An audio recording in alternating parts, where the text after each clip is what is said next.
घूमती हुई पहाड़ियों और कदीम बलूत के दरख्तों के दरमियान बसे एक परसुकून गांव में डेनियल नामी 12 साला लड़का रहता था। कटे हुए भूरे बालों और उसकी सब्ज आंखों में हमेशा की चमक के साथ वो अपनी महमजूई के लिए जाना जाता था। एक दिन गांव के मज़ाफ़ात की खूच के दौरान डेनियल ने रात की तरह काली खाल वाली एक छोटी लावारिस बली के बच्चे को ठोकर मारी।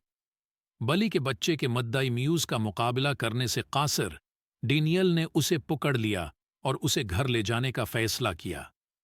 उसने छोटी बली के शीडू का नाम रखा, जो एक बली के लिए मौजू नाम है जो अंधेरे से बाहर निकलती दिखाई देती है। इस दिन के बाद से डेनियल और शीडू एक दूसरे के साथ लातादाद महमजूई का आगाज करते हुए एक दूसरे से अलग न होने वाले साथी बन गए।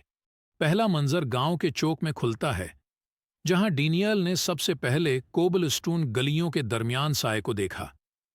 एक तस्वीरी आइडिया में डेनियल को घुटने टेकते हुए उसका हाथ मेहतात बली के बच्चे की तरफ बढ़ाया जा सकता है। सूरज की रोशनी जमीन पर लंबे लंबे साए डाल रही है। जैसे जैसे दिन गुजरते गए, डेनियल और शीडू ने कदीम जंगल से लेकर बड़बड़ाते हुए नाले तक गांव के कोनों और खरों को तलाश किया।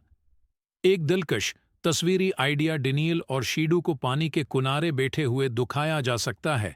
बली चंचल तजस्सुस के साथ लहरों पर बल्लेबाजी कर रही है।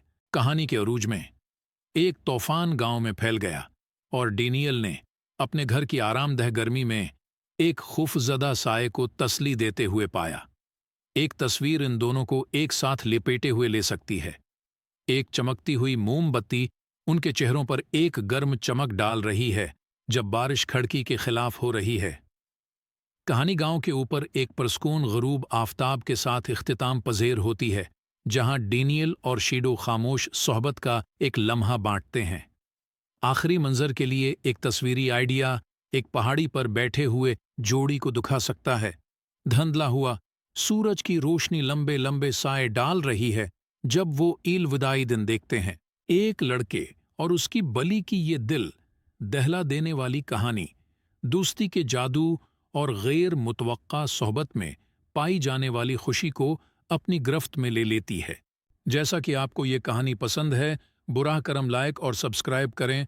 मज़ीद कहानियों के तौर पर देखने का शुक्रिया।